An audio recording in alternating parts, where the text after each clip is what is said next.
Master Sergeant Brad Grimes has been convicted in a court-martial for his involvement in a prostitution ring and also adultery and patronizing a prostitute. Now, even though he has been convicted, he is not going to get fired from the military. He was possibly going to be reduced in rank by 1 pay grade, right?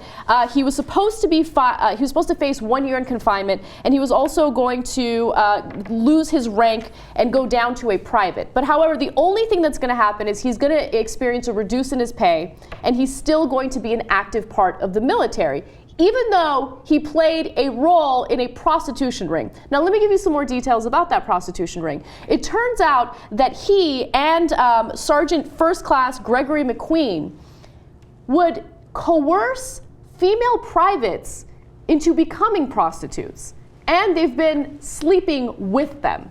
Yeah.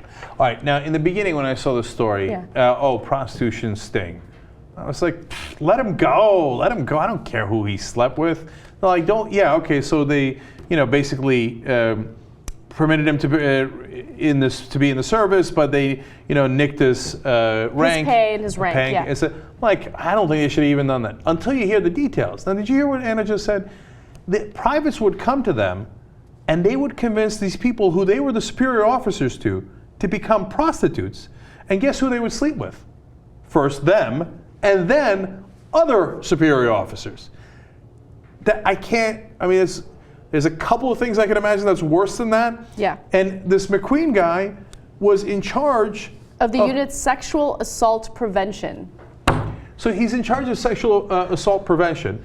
And he says, all right, okay, I'm going to prevent sexual assault. So the way I'm going to do it is I'm going to convince you to become a prostitute for me and my buddies here that are your commanding officers. And so I'm going to pay you for the sex. McQueen, by the way, has not been punished at all. And he's the ringleader. But are they not merciful? He's not the head of the sexual assault team anymore. Wow. He has not experienced, anyone lowering his rank or lowering his pay. He's in the exact same position, even though he was literally the head. He was the one pimping out these women. And they got caught. They got caught. That's the amazing part about this, right? If this happened to anyone else, if this happened to a black guy living in New York, if he was found guilty, convicted of pimping, what would happen to that guy? No, yeah. Honestly, think about that. No, I know. And look, so now McQueen has not been convicted, and they're having trouble having one of the victims testify against him. Understandably so, because then the woman has to go, yes, I was in the military, but then he convinced me to become a prostitute, and then they paid me money for sex. That's an awfully hard thing to admit in open court. Now, they know it because the women have already said it, and they managed to convict Master Sergeant Brad Grimes based on someone else's testimony. So, look, I understand that you haven't been able to get a conviction yet on McQueen, but you know what happened, right? So not taking any action at all. And on Grimes, when you have the conviction, basically doing a slap on the wrist, it's outrageous, man. I mean, look, and then you wonder, wow, how did the military get this reputation of having this problem of sexual assault? Because you keep condoning it.